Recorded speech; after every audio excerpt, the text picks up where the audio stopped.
Buenas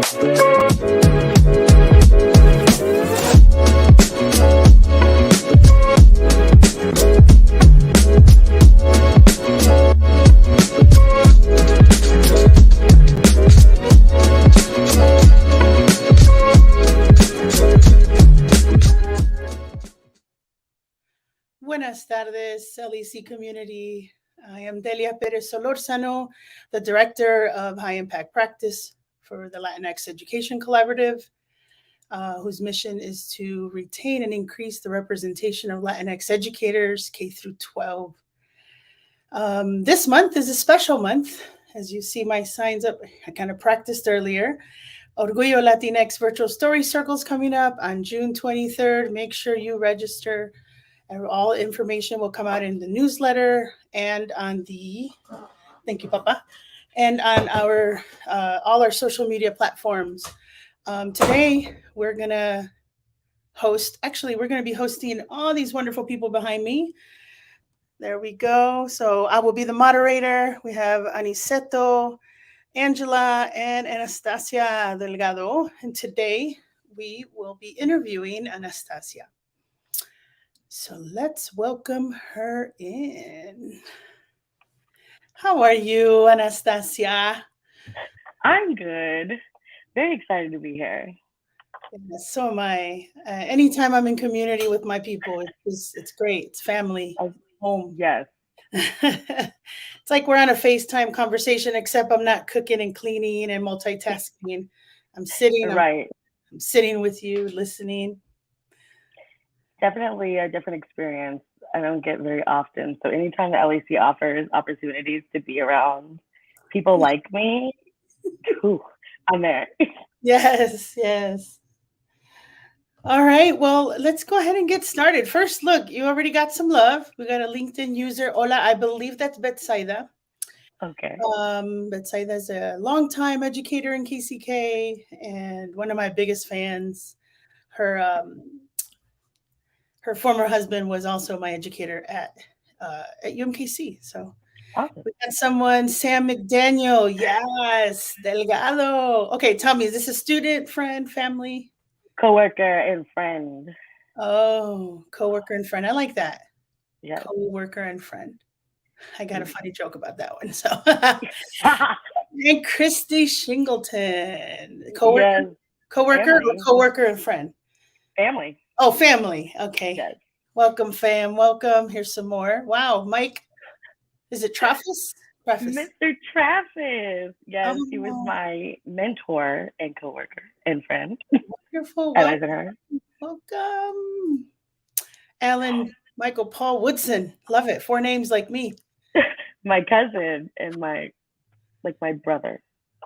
Oh, and here's some more love for you. This is awesome, fam. Keep it My coming. baby Elizabeth, my other cousin. Nice. Look at that. Where my cousins at? Right? Here goes Jasmine again. Jasmine Morgan. Yes, my love. All right. Okay, I'm gonna go tell my wife to log in real quick. Like right. That's awesome. All right. Well, hey, I'll continue to share the love that's coming in. Ooh, but let's tell the they got me people. already. Tell us about you. Where are you from? Who are your people? How do you engage with your community? So I was born in Denver, Colorado. Was only there for like a hot second, and my mom moved me to Kansas. My dad, such a weird change, but I grew up in Hutchinson. Yeah, I spent my whole life there until I randomly needed a change and took off to Heston, Kansas, the world's smallest town with nothing but the greatest people I've ever met in my life. So those are the places I grew up. And then at K-State, I grew up there too, and I learned another part of who I was. So each place was a chapter. Oh, I bet. So Denver to Hutchinson to the Little Apple. Yes, all the way to the Little Apple. I didn't know Manhattan, Kansas was known as Little Apple until I started working at K-State. I thought it was hilarious. I'm like, yeah, it is little. They have that Right. one strip. What's that one strip where everyone parties? Aggieville. Aggieville, yes. It came off the tongue too quick. Oh gosh. I worked with a group of educators out of Ecuador, and when they saw that they were going to come to the US and they saw Manhattan, they're like, "Ay, qué bien. New York, we're going to be in New York." They're like, "No, Manhattan, Kansas." Well, it's around there, you know. Right smack dab in the U.S., landlocked. Oh, farmland. Okay. Yeah. How do you engage in your community? Tell our listeners, where do you work? What do you do? I work at Eisenhower Middle School in KCK, USC 500 all day. I will rep it forever. That's my favorite place to be. Um, so that's where I'm at, Eisenhower. Upstairs in the English department, what I like to call it. It's really just me and one other teacher whose rooms are next to each other, but we That's are the awesome. English department. So Yes. No, and that's an important course. Nicole's here. Hola, Nicole. bravo. Excited to hear your story, Delgado. You make such a difference in the lives of your students and your colleagues. Eisenhower Middle School presente or represent. Yes. I know. Okay. Yes. Nicole's awesome people. Elia Robertson, helping Yes. students into young adults. That's a nice way to put it. Yeah. Yeah, that's what we try to do over there. Man, they make it hard, don't they? Um, yeah, that's what I do. I do my best to teach them English with a little bit of life in it.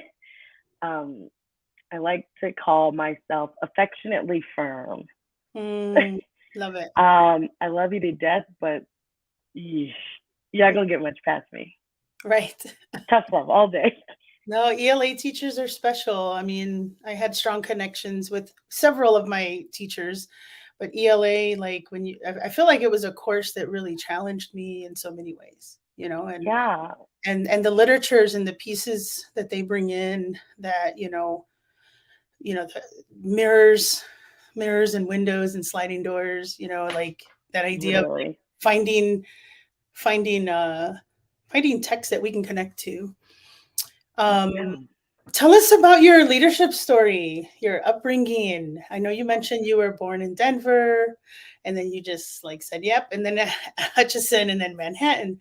But tell us about that journey that took you to where you're at today, right? Anything you Yeah. feel that is relevant, any folks you want to give credit to for where you're at today?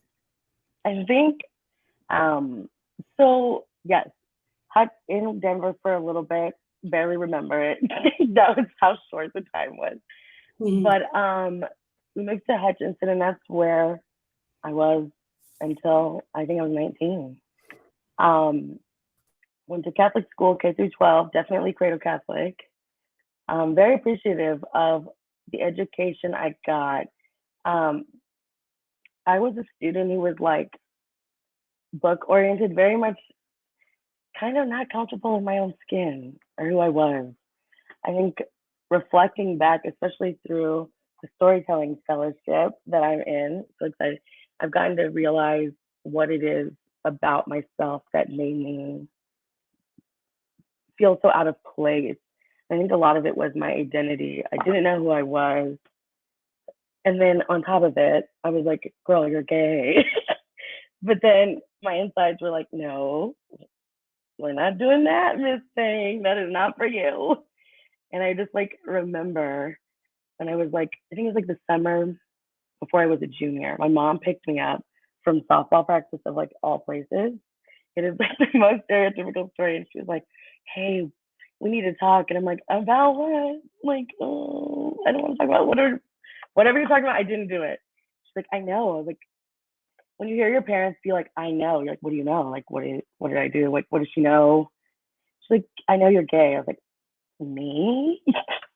This softball playing, like, never wore a dress that wasn't forced on me. Headband. I used to wear a headband everywhere. Like, getting dolled up was not my tea. I'm like, me, a lesbian, never that. Yeah. And she's like, okay, well, whenever you're ready, girl. Like, me and your dad, we don't care. Like, no rush. Hmm. but I was like, this is not for me. So I dug really deep into my faith.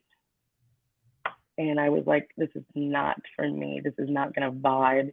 All the people I was around, not all of them.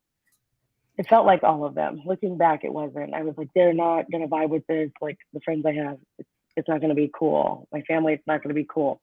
Despite my family being like, it's fine. Yeah. So I was like, I'm going to become a nun. That's what I'm going to do. So I that's was so you serious. you dug deep into your faith. That's what you mean. Like you wanted to go into this. That sounds like the Sor Juana Inés de la Cruz story. Yes, I was like, no, I'm going to become a nun. I was going to join um, the nuns that worked, or the sisters that worked at my school. And I was like discerning hard. And I even went so far as to like spend the night there to get like, what is the full experience? This is what I was going to do. And then I had people who were like, yes, this is great. You know, like it's like every old Mexican Catholic dream for their daughter to become a nun.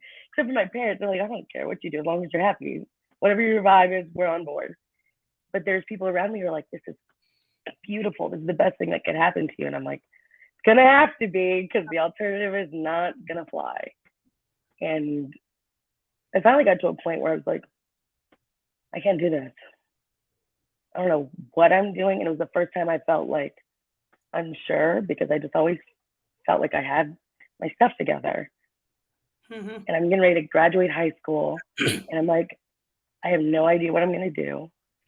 I didn't really apply to colleges because I was like, oh, I'm going to be a nun. I even had a name picked out. It was going to be Sister Mary Andrea. Isn't that weird? People who know me are like, what? Yeah. You? A nun? That's so not it. Wow. But I was dedicated, like deeply, deeply dedicated to it.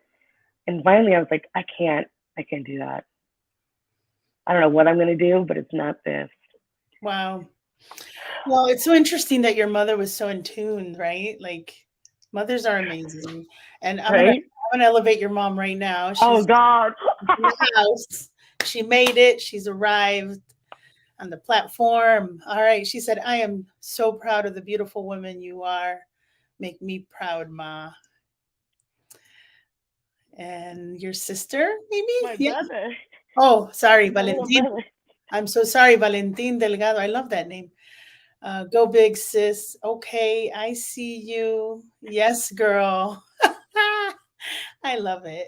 You have a young mom or a cool mom. A cool mom. And You're she all the thinks cool she's words. young. That she's never gonna forget that you called her a young mom. And she'd be like, see, See? look, I Mhm. do look like your younger sister. Yes, yes, you do. Yes, you Oh do. my God, you're terrible. Oh, But yeah, she was, my parents, my dad was like, you know what? I don't care. Don't date a woman taller than me, because I got to be able to hold my own. If she hurts you, I was like, oh my gosh, same parents, what is wrong with them? yes. But they've all been very supportive. Um, So but you, yeah, so you started this entertaining this thought of being a nun. You spent the night, you had a name ready to go. Something something didn't sit right with you. What made you shift into your next journey? I don't know if Manhattan came next or no, we had several pit stops before. It was okay, all a right. trek to get there, Take us man. through it. Take us through it. So like, I just was like, I'll just go to the local community college. That's what I'll do. I'll be a business major. I hate math, but I'll do it. It'll be fine. I get there and I'm like, these classes are too easy for me. And most people would be like, well, soak up the easy credits and then keep it pushing next semester. Not me. I preferred to do things the hard way. And I was like, I'm just going to stop going. It's not worth my time.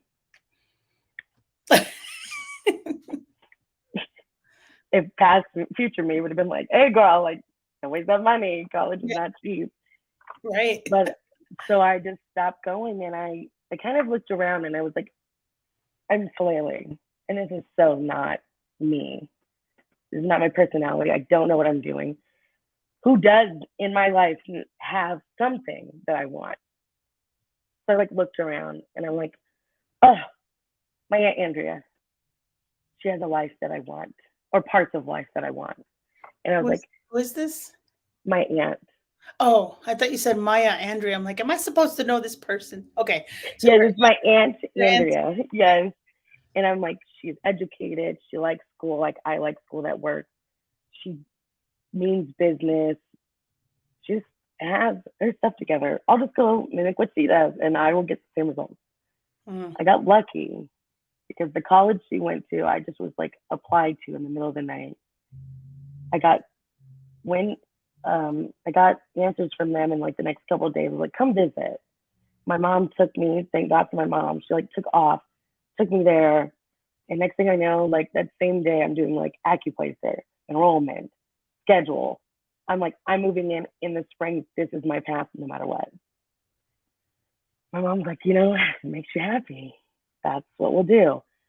And it was the best decision I ever made. I went someplace, nobody knew me. I didn't know anybody, anything. There was no expectations of my identity or my personality or anything. So I'm like, I'm going to be out here, out and mostly proud, but we'll just test the waters because it is, I went to a Mennonite college. That's what I did. I went from Catholic to Mennonite. Oh, wow. But the Mennonites, man, they're the chillest group of people. I've never felt more accepted in my life. Oh. And it was the best environment. And I always say I can owe a lot of my success to the strong women in my life. Like, obviously, my mother. Her life story in its entirety is wild and just a story of resilience and perseverance and sacrifice. So, like, my mom, obviously, my grandmother, my aunts. But then there's this whole group of women that I met at Hess in college. And they were teachers, and there's three in particular. And I wish, I hope they're on, but maybe they're not. But they helped me to really figure out who I was. And I would shout them out. Karen Levan taught me, showed me that I had a voice. She was my intro to lit teacher. And I always remember I wrote this really difficult piece, and it was the first one where I was like, just leave it on the paper. And I had great feedback. And she had this quote that was said to her that I've never forgotten in the like 10 years since she said it. And she said, shine, share your story, love yourself, be light, be you. And I've never forgotten it. And I always remember it. I'm like, this is what you need to do. Be yourself. Show your light. Be who you are. Show up, and it'll be enough. So Karen Levan showed me I had a voice. Rachel Jancy was my speech teacher, and she taught me how to use it. And that woman, ooh. She is the epitome of a teacher in its entirety, being a counselor, and not only just an educator, a counselor, I don't know, a therapist, all these different things that we do as teachers. She was that. And I remember a few years after I left Heston, I was at K-State. My dad, I had gotten the call, my dad was in critical condition, and I knew in my gut, I'm like, this is the call, this is it. And I texted her and I was like, Rachel, I think my he's gonna go on me. And we're driving the 2 hours from Manhattan to Wichita. The whole time she's texting me, and she's like, I've experienced this. Yeah. Oh, I hate that. Yeah. I know. And like all my colleagues are probably like, she's gonna cry. Yeah. It's okay. I mean, I got them. They're right here. I'm right here. I know. I call them these are thug tears. I'm like, we don't cry. These are thug tears. My eyes are sweating. Like, right. Getting misty in here. But she texted me the whole way and was like, take him in. Remember his smell. And it was the best advice she's ever given me. So she has always been that person for me. And then Michelle Hirschberger, crazy lady who teaches biblical literature of all courses. And And are these all your educators from not Manhattan, Heston, Mennonite? this is the Mennonite College, Heston, yeah. Gotcha. Okay. Rachel Hirschberger, or Michelle Hirschberger, excuse me, taught biblical literature, but her work with me was outside of the classroom. And her and her husband took me into their home because Heston's such a small college that across the street, a lot of the professors happen to live. Mm-hmm. So she always opened up her home, and she opened her home up to me with her husband and shared their personal stories and really helped me deal with my dad being sick for as long as he was, and trusting in whatever I believed that he was going to be fine regardless of what happened. So those three women, man, they really opened the door, I think, for me to really embrace my full potential. That's beautiful. So you have Mom Diaz, and then these three wonderful educators. Say their names again. Karen Sheriff Levan, Rachel Jancy, and Michelle Hirschberger. Nice. Who just made such an impact on you. And I love that shine and share your story. Yes. That's beautiful. And that's to say, those of you listening that are educators or parents that just speak over the lives of young people, those words are powerful. Yeah. I got some more comments to elevate. So geez. Haley Spellman says, we love to see a fellow Wildcat, Eisenhower Middle AW. Oh, every man a Wildcat, but I work with her too, so it could be Eisenhower too. So gotcha. So proud of you, Christy Shingleton. And then Nicole said, Mennonite College, I had no idea. I'm so glad you had a positive experience and were accepted, and you belong everywhere you are. Charlie Delgado, making dad proud. Hand hearts. Charlie. And now who's Charlie? My sister. Sister. And Valentin, he's proud of you and how great. He's looking down at you saying, you go, girl. Aww. Wow. Oof. Love Who that. are those two people? I've never heard my brother and sister talk like this. You probably prepped them. Nah. You're like, you better be nice. I had to give him the brief. Yeah. This is for my job, friend. Yeah. My mom's like, well, my mom's like, I have a list of grievances actually I'd like to express during this time. I have a list. Mom. You know what would be funny is if you share something and she's like, it wasn't like that. Bring me on. She would. She'd be like, look here, let me tell the truth. There's Anastasia's version and then there's my version, right? Right. Alan, I think he sent this. So these comments were going in as you were talking about your teachers, by the way. So he's crying probably when you were sharing that moment in the car. And your teacher texting you. Wow, what love and support, Teachers wear so many hats. They sure do.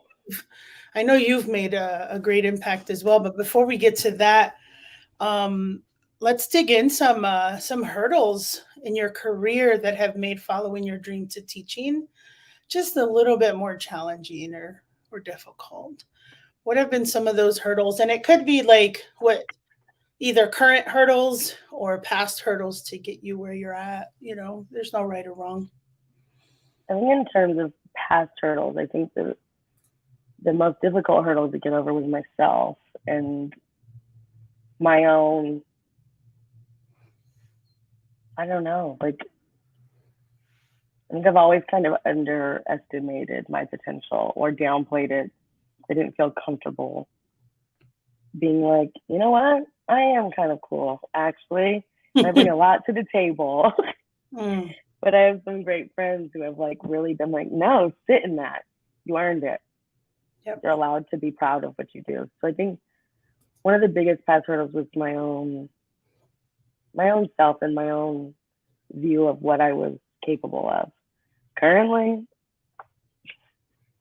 I think my biggest hurdles in being a teacher right now would be being okay with not being well received. I have some pretty intense, I don't think they're intense. To other people, they're intense opinions and views on what we should be doing in education to empower our students and, like really show them the full reality of what they're capable of doing. And there's not a fight I won't have for my kids, like at all. Sorry, this is funny. Yes, no, literally, I tell them like, you know what? They're like, we need to fix education as it is. No, It's already on fire, actually. So burn it, let it burn, let it burn. And the reason I say that, and a lot of people have issues with it, is because I'm like, education. There's not a problem with education. Education works perfectly for who it was created for. It works beautifully for those it was intended to. Doesn't work for Black and brown and all other minorities because we weren't included in that vision for what education was supposed to be. But here we are, right? So I think a big hurdle has been like being okay with like not everybody's going to take what I have to say well. But that doesn't mean that I have to dim my light or tweak the way I say things because they're going to have a feeling about whatever I have to say, right? So, like, why downplay who I am to make other people comfortable? Like, that is, I would never want my students to do that. So, why would I model that for them? So, that's been my biggest hurdle is being like, it's unfortunate, but some people need to hang it up. Like, if you don't feel it, like, I think the best educators are the ones who are always trying to be better and make spaces more welcoming and more inviting and more make spaces that look more like the kids that we're talking to, right?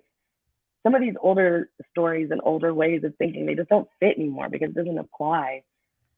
And I guess if my position has always been, if you're done growing, say that.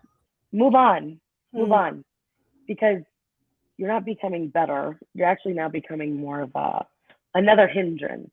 And you're not helping anybody.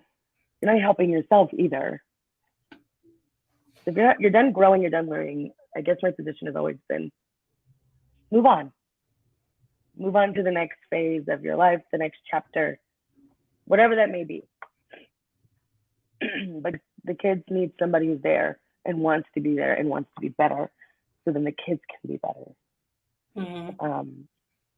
So that's like the most difficult challenge. And then like also just being like a queer teacher that's unapologetically out at school. I think that's hard anymore, considering like every book that has, I teach English. Every book that I want the kids to learn, somebody's trying to ban because I don't know why. Racism probably. But yeah, being out is hard. That comes with a whole other plethora of issues. Are you trying to indoctrinate my kids? No, I just want them to read a really good book, actually. Like, it's not that deep. I don't have time to indoctrinate your children. I don't even sleep some days. Like, didn't eat lunch today. Time to bed. Yes. Wow. You just shared a lot, and there was definitely a lot of folks agreeing with what you were saying. It's not that. What do we say? Let the trash take itself out. Yes. That is. Hey. Well, and well spoken. Yes. With that hurdle that you mentioned about it, kind of like maybe your own, and correct me if I'm wrong, but like maybe your own mindset, your own limited thinking of yourself. You made me think about Don Miguel Ruiz in his Mastery of Self. He talks about self-love, and he says, you either have parasites or allies, and as thoughts.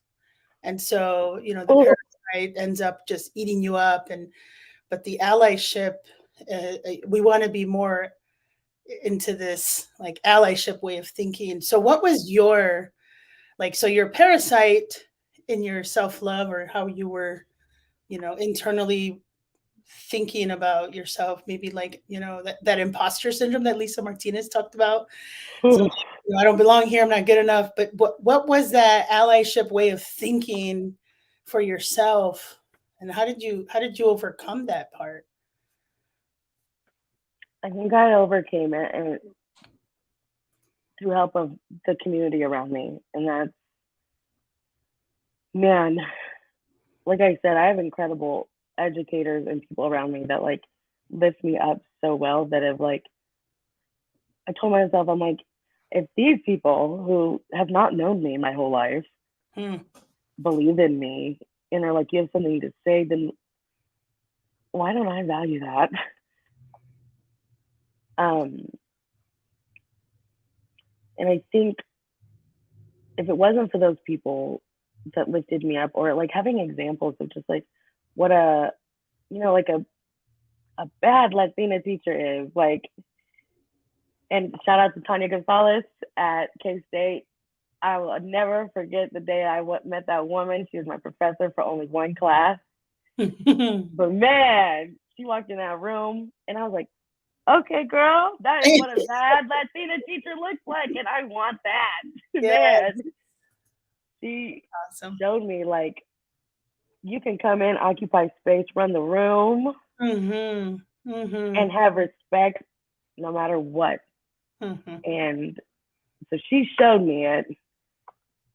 And man, those kids will really, they'll see right through whatever facade you try to put in front of them. Yes.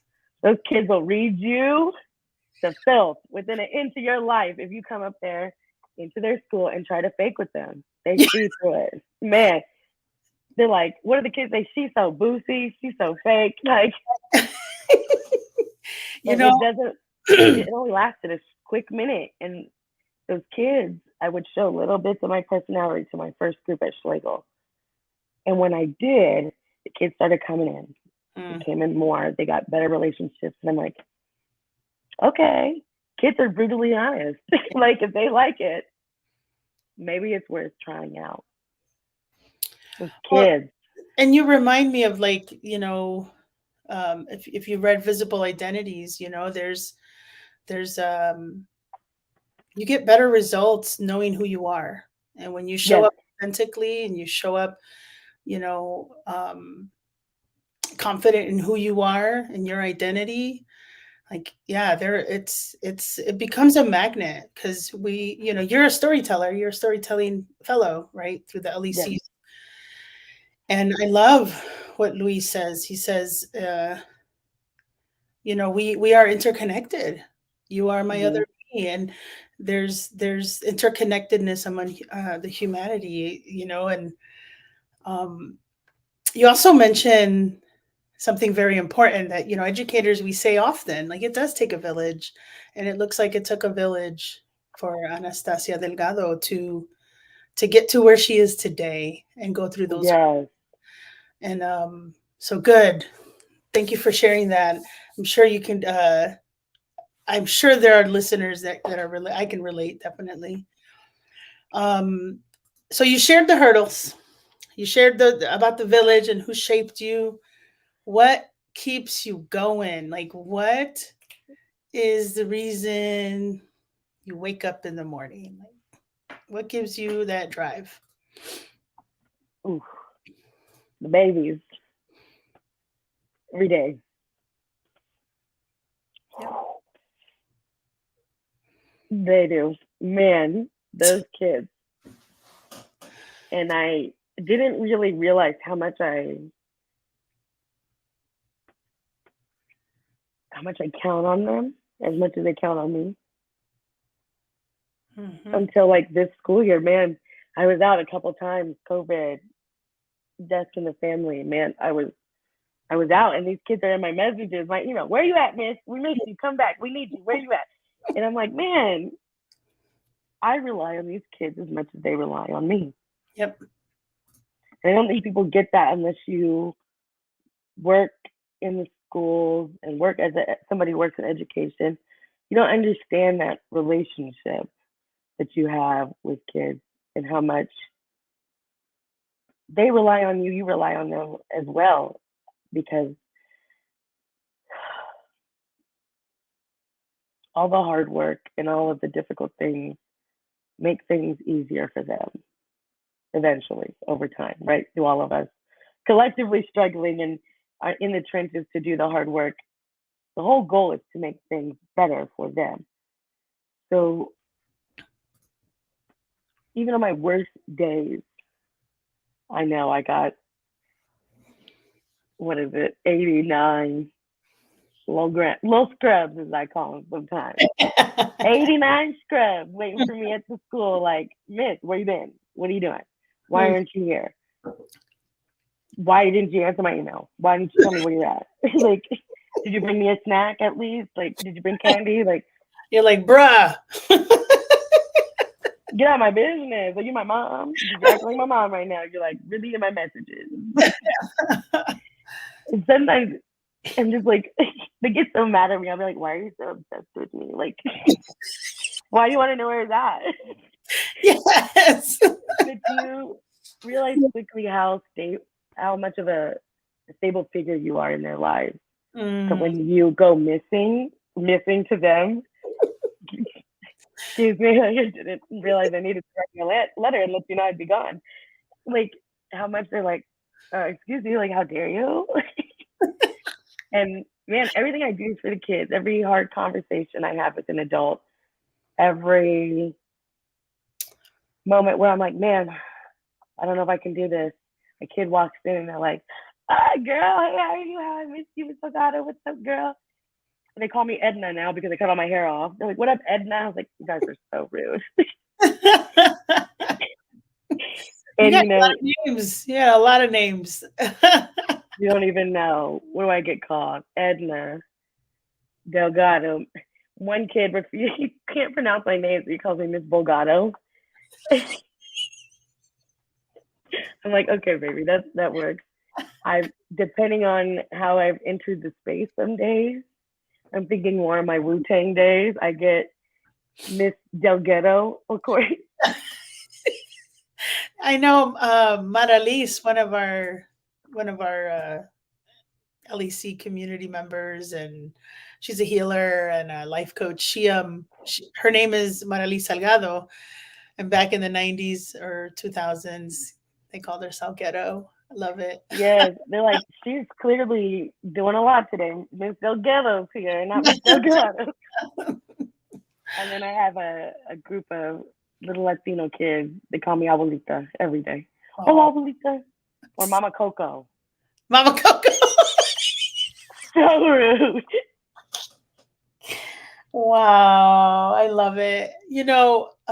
Besides like Perez, like I was either Perez and they would spell it Pores sometimes. Perez. Or mom. Have you ever been called mom by accident? Not like mom, but like Miss Perez, and I'll ignore them. They'll be like, Mom. I'm like, what? You do? And then I went through phases of like, I was a young educator. I was an ESL aide, right? So I was young. I wasn't as old as their parents, but as soon as I started working at Harmon, I was literally 30 when I started working there, and I was the age of some of their moms. And they'd call me old and stuff. I'm like, I'm 30. Like, well, you're my mom. Yeah, I'm gonna be 30 this year, and they're like, how old are you? I'm like, I'll be 30. They're like, oh my god, my mom's 30. I'm like, yeah, shut your little mouth. How dare you? I was like, well, your mom's young. I'm like, well, you know what? Your mom is thriving. Okay. I think several educators tuning in can definitely relate. Like, the students are the reason. Like, they keep us. And I mean, I for sure have other factors as well. Like, I'm motivated by my parents' story and their journey. My son motivates me and keeps me going. Um, the passion that we have for young people, right? Like that's such a move. I don't think students and parents know enough, or those that are not familiar with education. Like, we're always on. We think about them. Like, I'm literally like in the shower thinking like, okay, the bell work, and then after the bell work, I'm Oh my gosh. and, drinking Yes. coffee, you're prepared, you're driving, you're on autopilot. Thank God I never got in a car accident on my way to work. Man, this Oh, year, I gotta get to the Xerox machine. I gotta get to the, I'm like, okay, like I go to work obnoxiously early because I have no boundaries. But like, yeah, the kids are the goal. But I think ultimately for me, what also keeps me going is I want to create the school environment I wish I had. Yes. Not that my school experience was horrible. I had a lot of great teachers. I had a great time in school, but I wasn't unapologetically or even authentically myself in any way. Hmm. And I describe it in the storytelling fellowship as always in the room, but never at the table. Yes. I could hear everything. I saw everything going on. I knew I could participate in the conversations happening, whatever they may be, as intense or as futile, whatever. But I was just always in the room, never at the table. And it wasn't until I embraced my identity and all of that it is, my queerness, my ethnicity, and just like my genuine personality, did I finally feel like I'm at the table, man, and I'm talking. I left the door open for the Eating. kids so they can come in, eating, drinking, grading. We're at the table, but Mhm. people aren't wanting me at the table, and I think that has been my biggest. Oh, you're doing it, girl. People are inviting you to talk at the table, and they want to listen to you. And I think I've never been more grateful um, for that honor. I think it's an honor to be, especially in education, to be like, what are your thoughts? What do you think? What do you feel? What would you like to change? I think it's such an honor to be asked this question. Mm. And I take it very seriously what I do. Well, shout out to Eisenhower. Shout out to the leadership, to her team, to KCK for amplifying that, just elevating you, celebrating you, and um, that's important. Like, Yeah, we all bring something to the table, and it seems like that's the mindset that school has. Like, everyone has something to share. Everyone has a contribution. yeah. And And due to your strengths, right? Like, what right. you're strongest at. So, I'm like, shout out to the LEC because, man, or I cannot even Diet just, Coke. We can also thank God for Diet Coke. hey, the kids know if I've not had a Diet Coke, walk away. Ooh wee. The kids know. That was so funny. The amount of I was thinking about that because I have one student. He is the biggest pain in my butt. Mhm. Nate. And I know the teachers that I work with, they're like, that kid is her baby. Nate's my baby, and he knows it. Mhm. But he's also the pain in my butt some days. I'm like, Nate, why do you say these things? They're the best. But he knows the Diet Coke. He used to come into school. Mr. Delgado, I went to my grandma's house this morning. I took one of her Diet Cokes. We have it.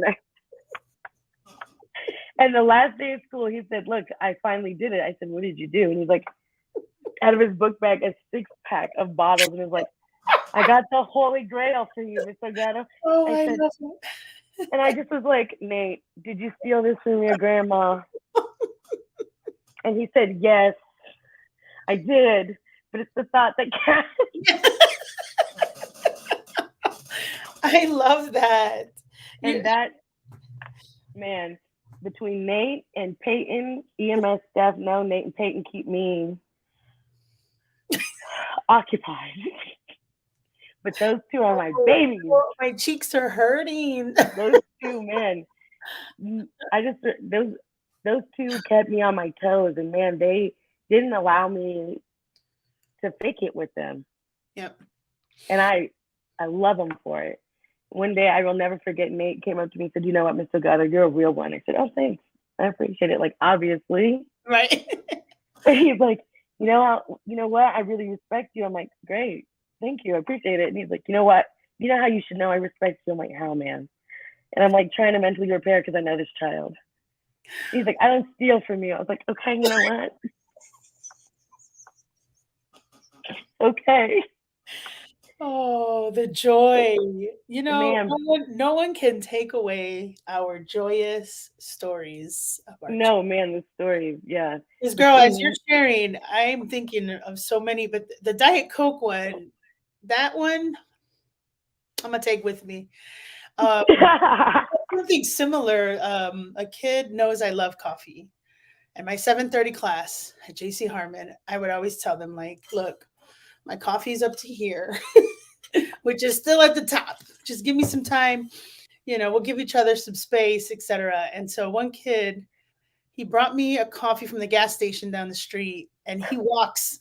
And so he's walking with the coffee, went through metal detectors, comes, it's like halfway down and spilled all over. He's oh, like, sorry, but I put cream and sugar. It's halfway, so you should be ready to go. I love kids, man. Their intention is golden. The execution, not so much, but the intention, man. It's so funny because it just reminds me of so many other stories. I remember my FA, man, they have been through the ringer with me, man. My homeroom. They Yes. they were like, I remember there's a particular period in school where I was like, I'm gonna be healthy, I'm gonna drink more water. Yeah. And I was like in the morning and they're like coming around. I'm like, whoa, bring all that down. And they're like, oh, and I heard one, and they're like, oh God, I wish you'd have a Diet Coke already. Like, Oh. I was like, okay, first off, like, how dare you? But I think the thing, how very dare you? But I think the thing about Nate and Peyton that I'm so drawn to, they remind me of my brother and my sister. Hmm. A little rough. Their intentions are pure and they're very loyal and very genuine. Yes. Those two kids, Yeah. unfortunately, I know they would do anything Yeah. for Yes. me, and Hmm. there's no law that they wouldn't break for me. And that's the way my siblings are. My brother and sister, they would burn it all down if I asked them to The, and take the the, fall. the loyalty it runs so deep. I agree. Especially KCK. When you start building those authentic relationships, they'll be like, not Miss Perez. Like, nope. Like, Yes, not man. Some of those kids try I to ain't get a messing with little. her. I had a kid try to get a little tough one day. I was like, hey, in the words of Barbara Delgado, do whatever you can stand accountable for, baby. Whatever you can stand accountable for, you do it, man. And her friend was like, that's Miss Delgado. Let's go. You don't want that. Like, let's come on. Just Yeah. stop messing with her, right? Yes. Wow. Man. Oh man. Thank you so much for sharing those stories. I mean, that's what that's the joy of the work we do. So keep It is. doing those. Whew. Thank you, thank you. The laughing, the crying. I'm going to switch gears just a little bit. Latinos or Latinx educators are the fastest growing demographic um, in the country. Mm-hmm. They're coming into the education faster than any other group, than any other group. But unfortunately, they're also some of the quickest to leave the education system within the first 3 years. The national average for all teachers is 5 years. Why do you think this is? Um, just coming from your own lived experience. And then what advice would you have for Latinx educators who are listening right now that might be struggling or an aspiring educator? I think we don't stay as long because I think our unique perspective is not cultivated well. I think school districts don't know just like they don't know what to do with the kids, they don't know what to do with us either. I think our energy, our passion is not always well received. It's not that I feel like Latinx educators need like a red carpet thrown out for us, Mm. but use us. Use us. We want to be doing the work. Use our talents well. Cultivate our talents, and invest in our passion. We know how to serve Latinx kids. We do. You have to trust that we know that. And I think sometimes we go into education for the kids, but stay because of obviously like good working conditions. Mm-hmm. And I don't know that we do a good job of taking care of Latinx or any educator of color. There's a Mm-hmm. lot of trauma that Black, brown, marginalized groups go through just by existing. Mm. And then you add the additional secondhand trauma that comes from teaching. Mm-hmm. I don't think we take care of us enough. Because I think we all just assume that all teachers experience, we're all going through the same traumas, we're all dealing with the same things. But there's an added layer that I don't think is ever taken into account with Black and brown educators. Is the additional trauma we experience outside of the walls of our school. Mm-hmm. All the things that we talk about that happen to our kids or the experiences that they're having, they also happen to us. Mm-hmm. And we have the same amount of time to process and react as the kids do, but there's no support for that mental health piece and like the true wear and tear it takes to be somebody who looks like the kids. Because when you look like the kids, it comes with a lot of other responsibilities. I'm now abuelita, I'm now mom, I'm counselor, friend. We can kiki and do all that in the hallway. Somebody who sees them and can communicate in a way that's authentic, that comes with a lot of heaviness that I don't think school districts as a whole take into account, and we have to leave because it's a lot. Yep. There's a lot of emotional burden, there's a lot of mental burden. And you can't pour from an empty cup, so some teachers leave because they're like, I can't give any more than what I have.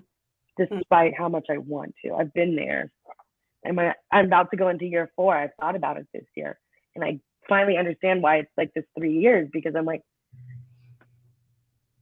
I feel like I've accepted all of the trauma I can take on. Yep. And if you don't have that inner like fire to be like, maybe even lack of self-care is maybe what it is a little bit, to be like, oh, well, I'll be fine. We're going back because it's worth it.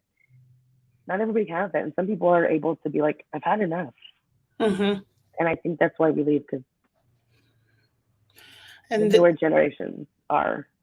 And this is a great point. Someone on LinkedIn says we are highly discriminated by salary, the career ladder, and especially around promotional opportunities. I know I shared that, I think, last week with someone Sofia Gonzalez, that I interviewed. Like, it helps when school districts take risks. And I hate to say, like, yeah, take a risk putting me in leadership, right? But they're very quick to allow others that don't look like students and mess up. They allow them to make mistakes, and they tell us it's okay. They're new. Give them grace. It's like, well, put someone that looks like the kids and give them grace. Yeah, and like the kids are asking for it. Coach them, professionally develop them, and it's okay to partner them with another leader of color from another district. We're in a Zoom world now. Connect them with someone that's strong out in Philly or Detroit, right? Like, if we don't have it here, there's access. Yes. Yeah, and it always just reminds me, and it's so silly. The movie Selena, what Abraham says, being Mexican American is hard. I've got to be more Mexican than the Mexicans, more American than Americans, both at the same time. And it's exhausting. Stressful. Especially in the workplace. I've got to show up for who the kids need me to be. I have to show up and be able to switch for what colleagues need. I have to switch to what the district wants, to what my admin wants. And you're like, Now it's fine. Go home, take a nap. You get to go home 20 minutes early for self-care. Like, what? And here's a donut on the way out, right? Like, Right. Teacher appreciation. Here's a taco bar. Have a nice time. Like, yes. I need Oh man, change. here's some more comments. This is, I think, is a matter of trust or foreseeing the potentials, taking the risk with us. They are holding back to invest in us. Well, I'm going to shout out Eisenhower again for, and the LEC, like how between both organizations, we've just, supported you, loved on you, because I think you've had a very challenging yet successful year. We had a lot of things going on, and I think every educator needs that love and support, right? But Latinx educators being the quickest to leave the teaching industry, like, shout out to the LEC team. Our time is running out. If we keep this under an hour, I'm hearing it's streaming on Instagram. So to close us out, if you had one thing that you wanted all of your students to take away from your class or your FA or your club that you run, what would that be?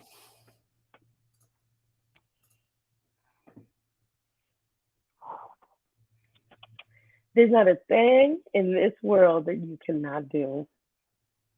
Not one. There's not a skill you can't learn. There's not, there's just like nothing that you can't figure out. You're not your current circumstances. You're not your current place in life. Life just changes, and it's going to change a million times. Man, I thought I wanted to be a funeral director, a pastry chef, a nun.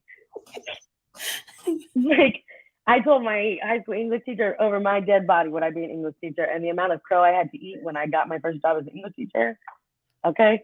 Yes. The amount of things I wanted to do, you're going to change. But none of the changes that happen, none of the things that are currently holding you back, or you feel like are holding you back, are actually are, right? Because, like, at the end of the day, the only person standing in your way is you. Yes, there's like societal things or whatever, but it is on you a little bit to how you're going to react to it and respond to it. You have it all in you, man. The grit and the fight of our ancestors is rooted deep within your being. And that fight will always be there, man. Yep. Whether you're Latino, whether you are African American, Asian, whatever it is, your ancestors, that grit to survive and thrive it's there. Yes, that ancestor. They tried to bury you, baby, but they forgot you were seeds, okay? They didn't know, okay? Let them know. Yes, I love that. What a great way to close us out. Anastasia, thank you so much for joining us today, sharing space and giving us an opportunity to elevate your story. I am going to go ahead and close us out. LEC community, that was Anastasia Delgado. Listen to, if you want to listen to more about her story, she will be on June 23rd, 5 p.m., streaming live across all of our social media platforms. Have a great and wonderful evening. Next week, we'll continue Ask an Educator. Don't ask me now. I think it's Aniceto. Aniceto, also an educator at a KCK. All right. Buenas noches, everyone. Adios.